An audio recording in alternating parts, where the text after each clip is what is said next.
Warning, 30 Screams or Less may contain spoilers about movies that have recently been released. If you haven't seen the movie, go watch it, come back, and enjoy the show. Or, if you don't want to waste your time watching the movie and rather have two random horror dudes watch it for you, we got you covered as well.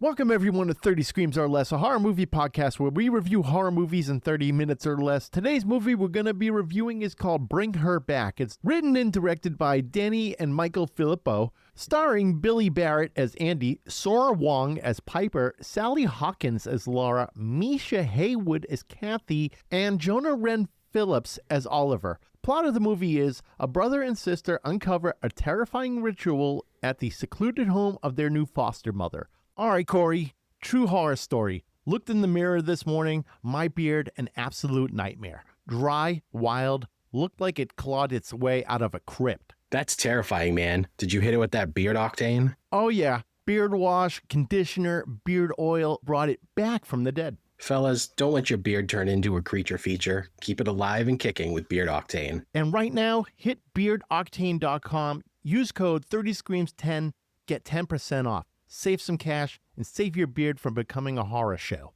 Bad beard day? We've had plenty. Beard Octane's the fix. We swear by it.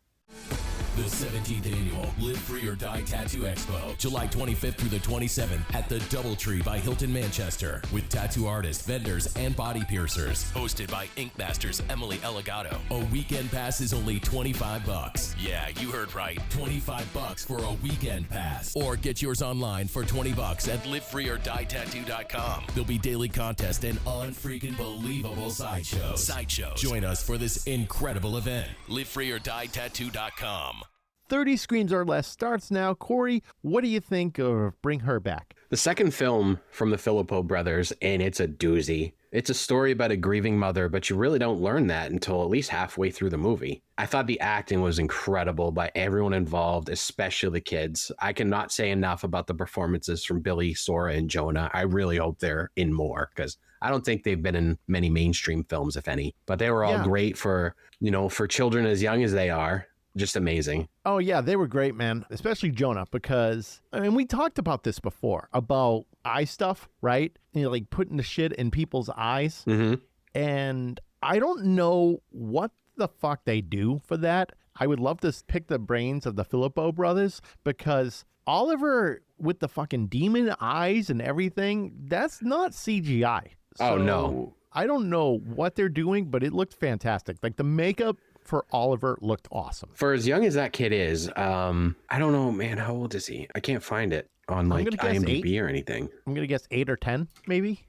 I don't know. Feel free to look it up. I'm just kind of eyeballing it. That's all. He's 12. Oh, okay. All right. So you have a 12-year-old doing the things that he does in this film. It's fucking crazy. Oh, dude, it's nuts. And I could see a lot of resemblance from this to Talk to Me, obviously, because it's the same directors, the same brothers. But, there's one scene in particular, and this still goes with the makeup deal, where he's eating the counter.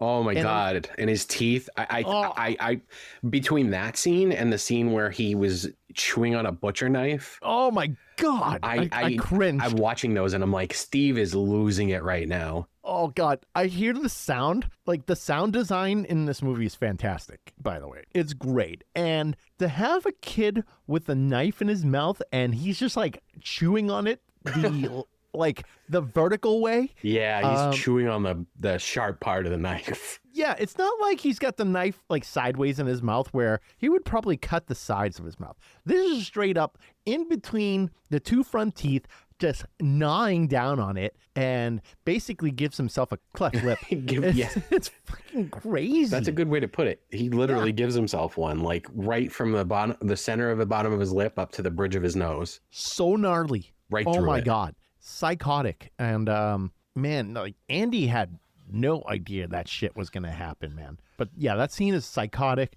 The Philippou brothers are fantastic when it comes to Hear me out. Violence on children. Yeah, they do not hold back. Between this and Talk to Me, you just have kids getting fucked up for 2 hours in each movie. The Talk to Me one is the fucking kid smashing his face against the table and just over and over. And then we have this knife eating scene, which I had a feeling it was coming. I just didn't want to see it. And it's funny it's funny we're talking about this because the Philippou brothers have shown, obviously, in these past 2 films that they're not afraid to hurt kids. Nope. I hate to sound like an asshole, but horror films need more of that because it's a touchy subject and people don't do it, and that type of shit's happening on screen. And I know you were cringing. I was cringing because you don't see that stuff. No, and that's kind of what you want in a horror film, you know? You want to be fucking grossed out and like just feeling uneasy watching a horror movie. And deaths and mutilation of children is like next level shit that adds to that. Man, yeah, they're very good at this, but here's the problem with that. I feel like if you do it too much, then it becomes a trend, right? And then it's expected that there's going to be a dead freaking child in a movie or just a completely mangled child in a movie. And then it loses that, like, luster? Luster, yeah. Because you're right. It becomes like second nature. You're just expecting it to happen. It doesn't need to happen in every film, but I feel like it adds so much. It really does. And they're very good at it. And I want to say they do it tastefully, but I think they do it distastefully, like just as fucking gnarly as possible, and they just make us feel uncomfortable. And I don't mean that in a bad way at all. I think it's great. I think what they do is fantastic. I like Talk to Me, and I like Bring Her Back, and I'm looking forward to what they're doing. I think we've heard about a sequel to Talk to Me, right? Yeah, they confirmed that they're working on another one, and I'm curious if that's going to be their next project, because this movie came out of nowhere. They said they were working on a new project, and a trailer dropped one day. Yeah, and then it was no longer in the theaters. It's similar to that movie Weapons that's coming out, which is also about kids disappearing. It's not their film, but it just showed up one day. There were these like viral marketing things posted all over the social media and stuff. No one knew what it was. It was kids running through the dark and just disappearing. Yeah. Which was awesome. Like it kind of gets you invested and you don't even know what it is. Right. Any movie I think that targets children disappearing is already a freaky thing. And not to mention if they're adding the whole found footage aspect to it, it gives it a little bit more realism. Yeah. So it just makes it that much creepier. And I think Weapons could be a good one. Do you know when it comes out? I think it's coming out soon, right? I think it's within the next couple of weeks, honestly. I think so, because I think they recently dropped a new trailer on that. I didn't watch that. I'm at that point now where I've seen enough of trailers, and I just want to watch the movie when it comes out. Hey, that's our job. Well, actually, no, our job is to watch the movies and review them, not watch trailers. Well, yeah, honestly, but like I am actually excited about this one because as a fan of movies, I like when I don't know a lot about it. You kind of get the gist of the plot, but we've talked about this with several of the people we've interviewed, how trailers reveal too much of movies. Yes. And the Weapons trailer, we don't know what it's fucking about. Like, obviously, kids disappearing, but why? Why is this happening? It doesn't reveal any of that in the trailers. No, I think it needs to be better. Like, people who make trailers just need to be better and not give everything away. But that's the thing. People just want the highlights going, oh, that looks good. I'm going to go to the movies and see all of that. When, they're just showing the best parts. Yeah, and I feel like people get in the theater and they're like, oh, I've seen all this in the trailer. It's like, damned if you do, damned if you don't. You're trying to get people excited to go into theaters, and then they go into theaters like, well, I already saw all this. Yeah, and I feel like Bring Her Back did a great job of their marketing too, where they didn't reveal a lot of stuff. Like, I remember sending you the trailer for this and being like, I don't know what the fuck this movie's about, but I want to watch it. Yeah. Because literally no clue in the trailers. It was culty shit. It seemed culty in the beginning. I thought it was straight culty shit, but it kind of ended up not being that. Yeah, I don't think it's culty shit. I think it's more religious. Well, culty shit is religious shit. I think this is more like they found this fucking demon approach to bring people back from the dead, and it's maybe just been passed down to people. And so I don't think it's necessarily like a cult or anything like that. I think it's more like just shit that they found that was written and then that, they fucking used it and it's just been handed down. However, I know we see it in the video at the beginning, which starts off with a bang, by the way. Yeah. This movie right away just starts off nuts because we have like the whole idea of Bring Her Back is that you have someone who died some sort of method, and then you have almost like this conduit in between. And then you have another person who's dying in the same exact way. And in order to bring the person back, the conduit must eat the person that died and transfer it into the person that is about to die or is dying. Yeah. And like you're just transferring the soul into a new body. Yeah, and like we kind of get the idea of this in the beginning when they go to the funeral for the father, when Laura adopts Andy and Piper. Yeah. They go to the funeral and Laura walks over to the open casket of the father and she cuts a piece of his hair off, or like a lock of his hair off. Mm-hmm. And then fucking feeds it. I hate it. Yeah. She fed it to Ollie. Oh, God. Eating hair. You know, some people fucking do that. Oh, I know. I've seen My Strange Addiction. Exactly. Yeah, people just do that. They'll eat hair, and then, like, obviously they have this knot of hair in their friggin' stomach, and they have to get it, like, surgery to get the shit out. Yeah. But she's basically, she kidnaps this kid, like, at some point, and she's trying to bring her daughter back with him. Yeah. One thing I didn't understand, the very beginning where we see the father dead. Clearly he like threw up on himself, like he died in the shower, he threw up on himself. I don't remember what he died from. Do you remember what he died from? I think he just slipped. You think Wasn't he it similar to how Andy saw his dad in the shower? I'm pretty sure he relived the experience, and his father slipped in the shower and fell on the tile and cracked his head. Right. Yeah, same thing basically with Andy. Andy didn't die, though, obviously. He was having, like, kind of PTSD. Yeah, he was in the shower and saw his dead father. That was fucking creepy, too, because they showed his father on the other side of the glass. And you know how you take a hot shower and this glass gets steamy? Mm-hmm. The glass was steamy, and Andy was looking at the glass, and you can see just, like, the silhouette of his father kind of walking up to it, and it's blurry and steamy. You can't really see him. Andy starts freaking out and fucking falls over. Yep, he falls over, and before he kind of passes out, the father says, "Don't let her go in the rain." Obviously, this is a little bit later in the film. We're already jumping way ahead. It's okay. It's fine. But basically, the whole house had a circle around it, and I think it was salt. Like a salt circle. Yeah, it kind of reminds me of those, it's like a satanic ritual kind of thing where it's there to keep things inside of it. Yes. And this kid was convinced he couldn't get out because that's what Laura told him. Yep. He didn't think he had free will in order to get past it. Well, the thing is, when Oliver did pass it that first time, when Andy was dragging him to try to get him to go to the hospital, he hit the ground and it almost looked like he was burning up and his insides were just going fucking crazy. And I thought a fucking chest burster was about to come out of him or something. Oh, same. I thought we were going to get an alien situation. So he's freaking out and stuff. And like the whole time, Andy thinks that this kid is a mute because that's what Laura said to them, is that he's a mute, he doesn't talk. And then eventually, like this kid, Oliver, he just kind of comes out of it and he says, "I think, help me." And that's when Laura comes back home, brings Oliver back in the house. And Oliver at this point is now coming back into his normal self. He's no longer in like demon mode. He's like Oliver, the regular kid. And then she starts drawing circles on his head and just, I don't know, bringing him back into that weird demon mode. I don't know how she's doing it, but she is. Like, she has this ability to just fucking get him into that mode. They kind of never, like the circles. They kind of never touched on that. And I'm wondering if they're saving it for a sequel because, I mean, Laura doesn't die. The way that it ends is, you know, we're not going to spoil that. But she doesn't die. You don't think she died? No, she probably got arrested because the police showed up. It's definitely debatable. It's possible that we could get a sequel, and then we are getting more information on how all of this fucking began. Maybe they'll go back fucking Dark Ages or some shit. Yeah, some Army of Darkness shit. Yeah, exactly. Like Laura decides to go into like this fucking wormhole, goes back into the Dark Ages, and it's like Klaatu, Varaktan.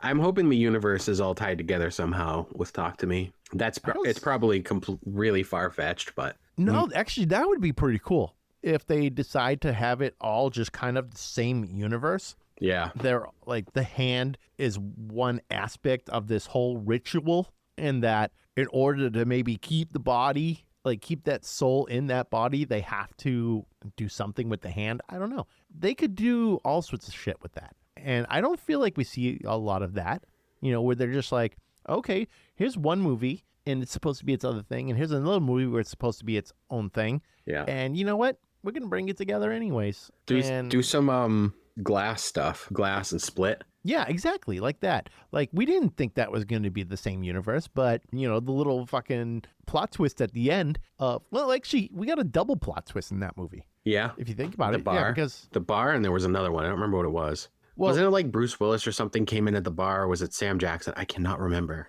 No, so what it was is, obviously the first part was Henry Wendell Crumb, and this was all at the zoo, and all these personalities, like the Beast was being influenced basically, I think, by all the animals in the zoo, and that's where he got that other identity from. Yeah.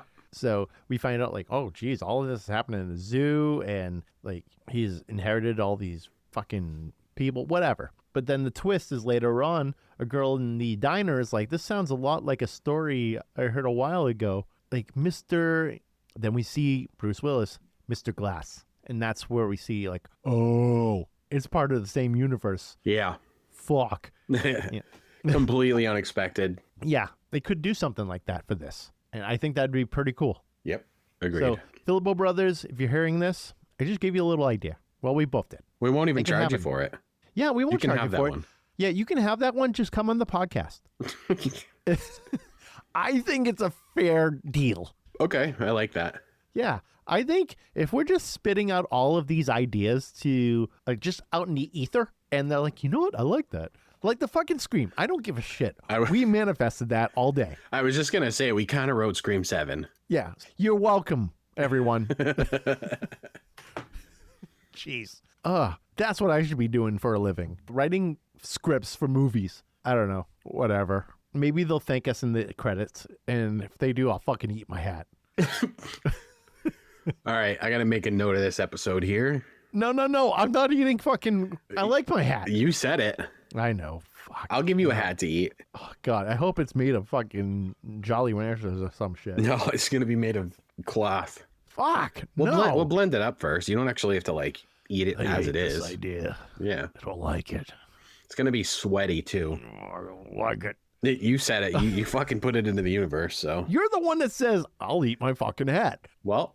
So I was just pulling at you. Yeah, and every time I say it, whatever I said I'll do it for, it doesn't happen, so. Oh, it would happen, wouldn't it? Yep. So it's your turn for it to actually happen. God, I have that luck. I have a nice sweaty Red Sox hat right next to me that you can eat.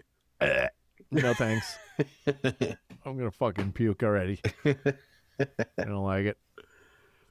Oh, God. Think about how many thumbs down we're getting for this. Like, fuck these guys. They're saying that they wrote Scream 7, and Steve's vomiting on the mic, and he's talking about eating cloth and, like, merchandise. It's an episode, people. It's quite the episode right now. Dislikes are actually likes. Yeah. Hey, what do they say? They say that... They hate us because they ain't us? Well, that too. But no, there's no such thing as bad publicity. You're right, yeah. Yeah. Fucking thumbs down us all day. What's good shit? Let's be the most thumbs down fucking podcast ever. I don't give a fuck. Actually, I kind of do. I'm like, oh. Yeah, this is a lot of work. Let's not aim to be thumbs down for every episode. No, we want to get at least a few thumbs up. Just a couple. I'm good with a couple. We were looking at the analytics before we started this thing, in case you were all wondering. Google Analytics, mind you, like YouTube. Yeah. Follow us on it, by the way, or subscribe, I should say. Subscribe to our YouTube, by the way. I know, shameless plug. But let's dive back into this real quick because we're slightly going off. Okay, and we haven't talked about corn yet, so. Oh, that's true. Don't fucking get me started, man. Oh, yeah, I'll go down that new metal wormhole. I know. I mean, I can't count Deftones, which just dropped a single. I can't count them as new metal. I can't do it. Some people do. Now I'm going off, Corey. Stop me. No, I started that one. Yeah, that's on you, man. Yep. It's great, by the way. In case anyone was wondering, check it out. It's on Spotify. But you know what? Go to 30screamsofless.com. You won't hear the Deftones song there, but you can follow us all over social media. And that's how you come back. Nice. What was that? Like a segue, yeah. There it is, segue. But I want to talk about Oliver, man, because this kid was wild. He stole the show whenever he was on screen because this kid, I don't want to say he had range because his only range was being fucking demon mode.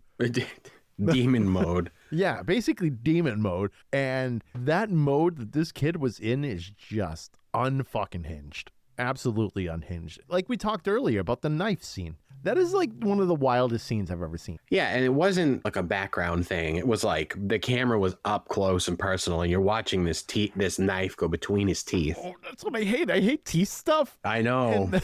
I made a comment on my notes. I said Steve is probably going to puke at the table scene. I did. No, I didn't puke, but I was like, you know, when you're just like, oh, I don't like that. Like kind of that feeling. No, I don't. That's what happened. It happened to me. No, No, that's I right, just- because you're a sadist. Yeah, I love that shit. Yeah. No, like, there's got to be something that you're just like, oh, I don't like that. I'll have to think on that one. We'll address that in a future episode. Okay, like, dude, there's got to be something. Yeah, I don't know. We'll think of something. We'll figure it out. Okay. I'll just have to do weird shit in front of you, and then you'll go, yep, I don't like that one. Okay, that's fair.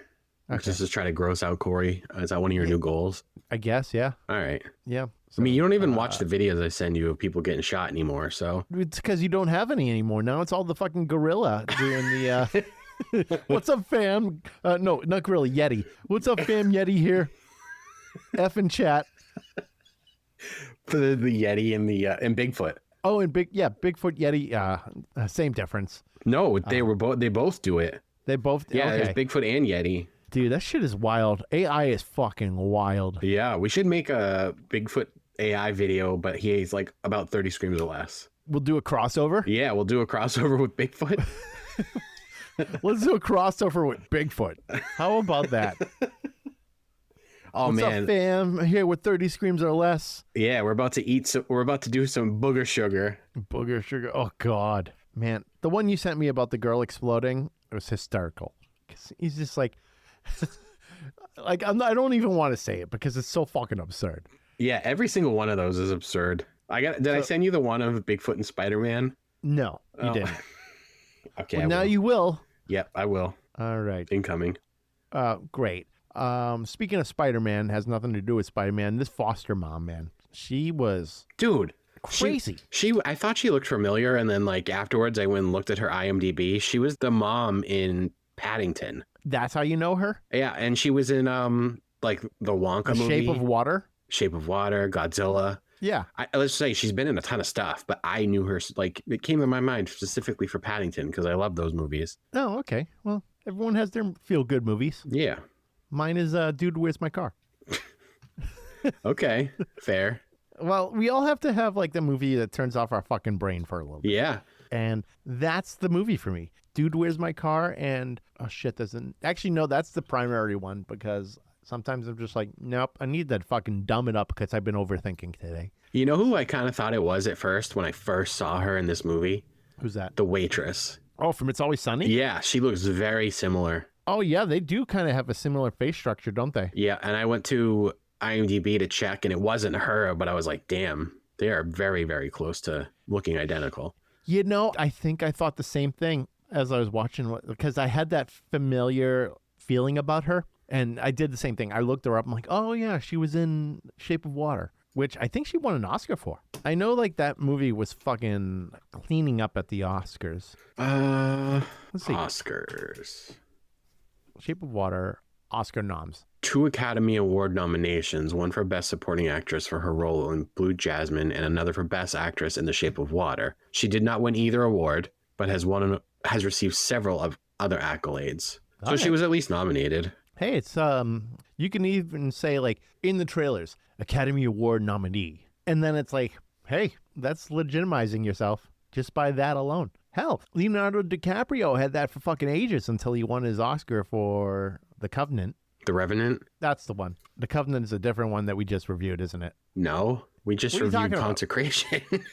Close enough. Oh yeah, they're very close. They No. sound the same. Okay, whatever. Yeah, they're both religious shit. No, there is a movie like that, right? No, what's the one with Sydney Sweeney? That's not The Covenant, right? No, that was fuck. Now I No, don't. that's- okay. I don't know. What the No, hell was that I am called? thinking of Guy Ritchie's movie, apparently. Where is my fucking brain right now? I don't know, man. I don't know. Yes, the Revenant? Doesn't matter. This ain't a Leonardo DiCaprio podcast. Who knows? Maybe we'll get him on someday. That would be absolutely absurd, Corey. Who? I'm talking Leonardo DiCaprio. Who's that? I don't know. Never heard of him. Nah, never heard of him either. But man, this lady was wild. You're right. She had that same kind of It's Always Sunny in Philadelphia waitress look to her. But hell of a performance from her. Very believable. Some of the shit that she was doing was just fucking wild. Like the pissing in a cup. Oh my God. And making Andy think he pissed himself. That's fucked up. Yeah. Also, who doesn't wake up from that? You're trying to tell me you never pissed the bed when you were a kid and you didn't no, are you trying to tell me you woke up when you did that? When I was a kid, no. But okay.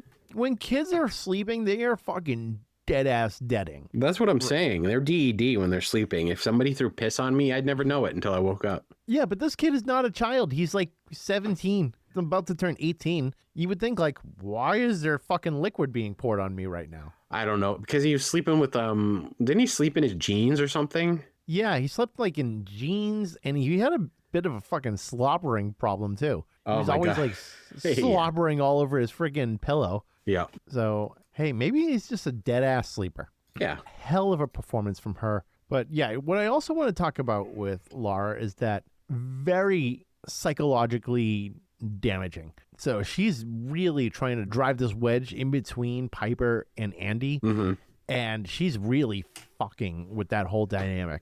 She's blaming shit on Andy that Piper can't see, obviously. She's blind as fuck. Yeah. She's blind. And what'd she say in the beginning? She can only see shapes or something? Yeah, exactly.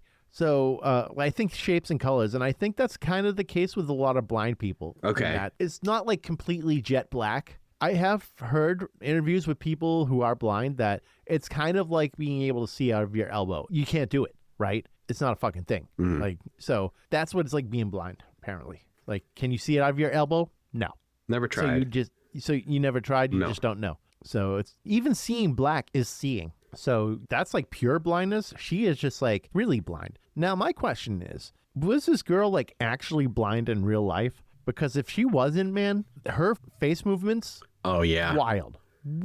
The eyeball just constantly like swinging to the left and all this stuff. And it's just all over. If she isn't blind, which I probably should look that up. I am Googling it right now. Sora Wong is not blind, but she was born with coloboma and microphthalmia, which have left her with limited sight. Oh. So in the movie, she plays a blind character. Oh, so she's not 100% blind in real life. Okay. Still sucks, obviously. So maybe that's just her in the movie, like that's her, what she deals with on a day-to-day basis, and it's part of who she is. But she just kind of heightened it in the movie of, like she's completely blind, can't see anything other than shapes and colors. So, okay, not acting then. Acting otherwise, but that whole face thing that she had going on, not acting. That was her. That's my guess, right? Yeah. Yeah, okay. So I want to go back to the knife thing real quick. Ugh. I know. We have to? Well, I'm not going into the knife part. I'm just going into the scene. Okay. And I think they did a callback to Talk to Me. Oh, really?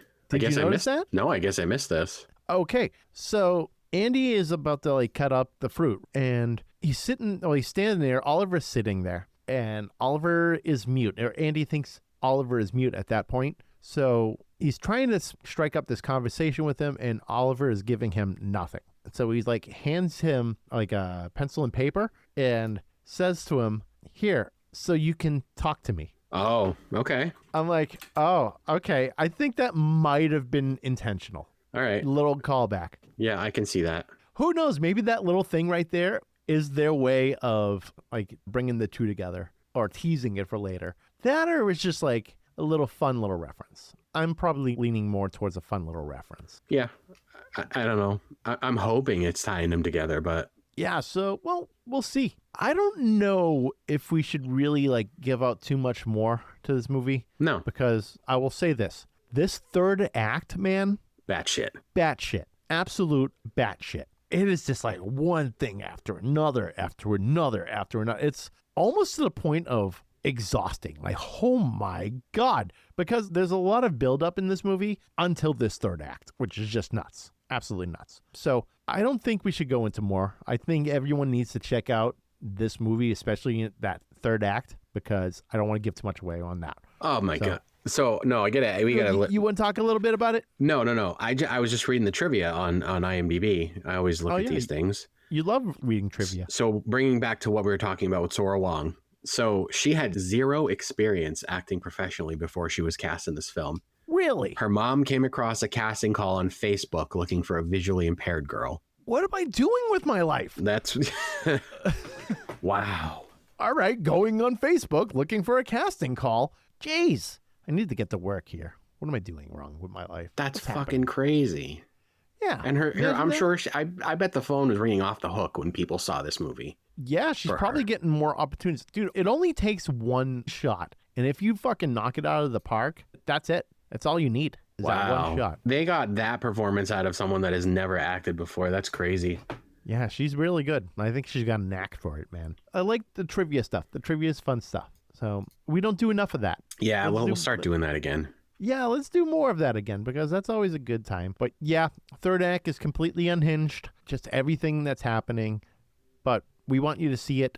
I know we say spoiler alert at the beginning, but we believe you should watch this. So with that said, Corey, what do you give Bring Her Back? This is a 5 out of 5. Started slow, but about an hour in, it became incredibly intense. This film is a masterclass in building dread and telling a powerful story. It's absolutely gut-wrenching once you realize it's really about a mother processing the loss of her daughter. The Philippou brothers have truly cemented their place in film, and I can't wait to see what they create next. Yeah, you know, they're like Ari Aster in that aspect. Yeah, they start off very under the radar, and all of a sudden, they're just taking off. Exactly. Ari Aster started with Hereditary, and it's like, fuck, all right, this is something else. And then it went to Midsommar, and we're like, shit. And then it went to Beau is Afraid, and we're like, damn, okay. Like, we get it. Have you seen the Know your trailer for his shit. new one, Not yet. Eddington? I, for some reason, have not dove into that. Now, I feel like we that's on talked me. about this, and I never sent you the trailer, but that's another one where I think there was a teaser trailer and then like a full-length trailer, but I have no fucking idea what the movie's about. It's almost like a never really- Western with Pedro Pascal and Joaquin Phoenix. Okay. Well, he So- never really explains what it's about anyways. He doesn't give away too much into the trailers. Yeah, he's like Hideo Kojima. You know what I'm talking about. Yes, I know who you're talking Where about. he just makes like obscure shit and it really doesn't make any sense, but it's really good. Yeah. You know, sometimes I think that's better marketing to put something out there that now you have this proven brand. So Ari Aster put out Hereditary. Now he's built this like, oh, fuck. Okay, this is the guy to watch. Now he puts out this shit, like these trailers that you're like, I don't know what this is even about. It looks friggin' ridiculous. You go in, you're like, oh, wow, that was something else. So it seems like that aspect is that Kojima knows his shit. He puts out a fucking banger games, and then we all fucking eat it up. Mm-hmm. Yeah, they get a formula that works. It's like Kojima thinks of these things and like it literally just come up in his brain and he's like, I'm going to put that into a game. Yeah. Question off topic. What's your favorite Metal Gear Solid? Probably Snake Eater, which I'm actually excited about the remake that's coming out this year. All right. You? Yeah, I'm going to go with 2. Okay. Yeah, Metal Gear Solid, I think Sons of Liberty, right? Yeah, and the first one was just, I think, MGS or Metal Gear Solid.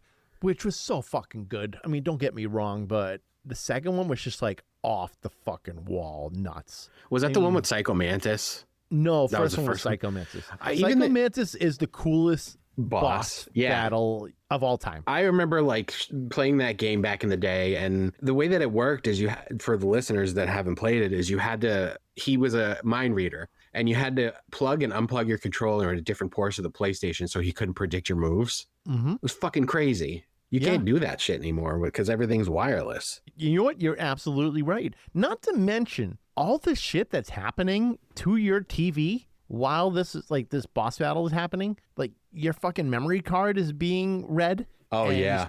and he's threatening to erase it and shit. And you're like, oh no. I know. I remember that. Like the first time I played it, I took the memory card out, Yeah. probably wiped it. Probably. Yeah. He's like reading it and you're like, oh shit. Think about the work that's put into that. I mean, it's probably like, if this is on your memory card, then he reads this whole fucking thing. And I was blown away. And I think at one point the TV goes dead. Black screen of death. Yep. Yeah, it goes black screen. You're like, what just happened to my game? And then it kicks back in. You're like, is something wrong with my TV? It's the coolest, most advanced boss I've ever seen in a video game. What's crazy is that like Kojima has made several games since then, and he's never done anything like that in any of them. No, that was like his opus. Like that was his way of being like, hey, I'm here. Shit's about to get real fucking weird. Yeah. The rest is history. So I know that was my little sidebar. Yeah. What's your rating? My rating. So I was teetering on this one, but I'm going to go with a 5 out of 5. We've seen the concept before of a grieving parent trying to bring their kid back. Point in case, Pet Sematary. But I thought this was done really well. Grief will make people do crazy things, and Laura's character was no exception. The gore was fantastic, the score was awesome, and the makeup on Ollie was nuts. You gotta wonder how they do that eye shit on a child, because how does a kid wear fucking contacts and not get bothered? I mean, they have to be contacts or something. But amazing makeup. Sound design was incredible too, especially with the whole knife scene. It's gonna make everyone fucking cringe when you watch it, I assure you, because it made me cringe. Unless you're like Corey and you're just like, oh, that's cool. Unless you're like me, yeah. No, that was definitely a little cringe. I won't lie. You had to have cringed like, oh, fuck. Yeah. That's brutal. On the blade of a knife. Yeah, something you don't see often. Child eating a knife. So if you want to check out Bring Her Back, it's out now to rent or buy on VOD. All right, everyone, be sure to like, follow, and subscribe on Facebook, X, Instagram, TikTok, Threads, and YouTube. Leave us a 5-star review on all podcast platforms so we can get some more exposure. Of course, tell your friends. Both our intro and outro music are courtesy of Andrew Scott Bell. Be sure to check out Andrew on all major streaming platforms. And if you see Winnie the Pooh, Blood and Honey on vinyl in the wild, be sure to pick it up. We're also part of the Shining Wizards Network. Be sure to visit shiningwizardsnetwork.com. They're an awesome podcast network ranging from wrestling to heavy metal, horror, all that good stuff. So check that out. Visit 30screamsorless.com for all previous episodes and transcripts to go with those episodes. Also, check out beardoctane.com for their whole line of grooming supplies, and be sure to use the code 30screams10 at checkout for 10% off your order.